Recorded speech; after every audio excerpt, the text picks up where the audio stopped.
এক বৃদ্ধ রাঁধুনি, এক পথশিশু আর নদীবন্দরের ব্যস্ত জীবনের অজানা গল্প নিয়ে আসছে চলচ্চিত্র মাস্তুল।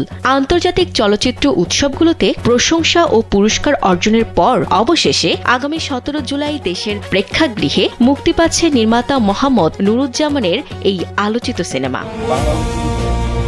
মুক্তির ঠিক 1 মাস আগে প্রকাশ করা হয় ছবিটির প্রথম অফিসিয়াল পোস্টার। চলচ্চিত্র নিয়ে নির্মাতা বলেন, আন্তর্জাতিক উৎসবগুলোর প্রদর্শনী পর্ব শেষ হওয়ার পরই দেশে মুক্তির পরিকল্পনা ছিল।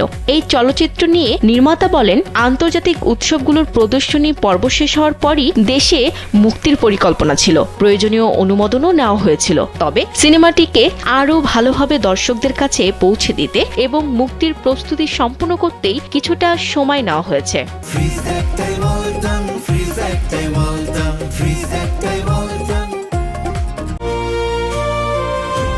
নদীর বুক চিরে চলা একটি জ্বালানিবাহী তেলের ট্যাঙ্কার, সেখানে কর্মরত এক বৃদ্ধ রাঁধুনি আর বন্দরের আশপাশে বেড়ে ওঠা এক পথশিশু।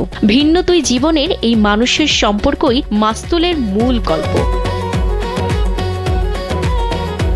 চলচ্চিত্রটির বড় একটি শক্তি এর বাস্তবতা। দেশের অন্যতম ব্যস্ত নদীবন্দর নারায়ণগঞ্জের বাস্তব পরিবেশে শুটিং হয়েছে ছবিটির। ব্যস্ত জাহাজঘাট, মাছ বাজার ও নদীপথকে ক্যামেরাবন্দি করা হয়েছে কোনো কৃত্রিমতা ছাড়াই। এমনকি পেশাদার অভিনেতাদের পাশাপাশি বাস্তব জীবনের ট্যাঙ্কার কর্মী ও খালাসিদেরও পর্দায় দেখা যাবে। সিনেমাটিতে অভিনয় করেছেন ফজলুর রহমান বাবু, দীপক সুমন, আমিনুর রহমান সহ আরও অনেকে।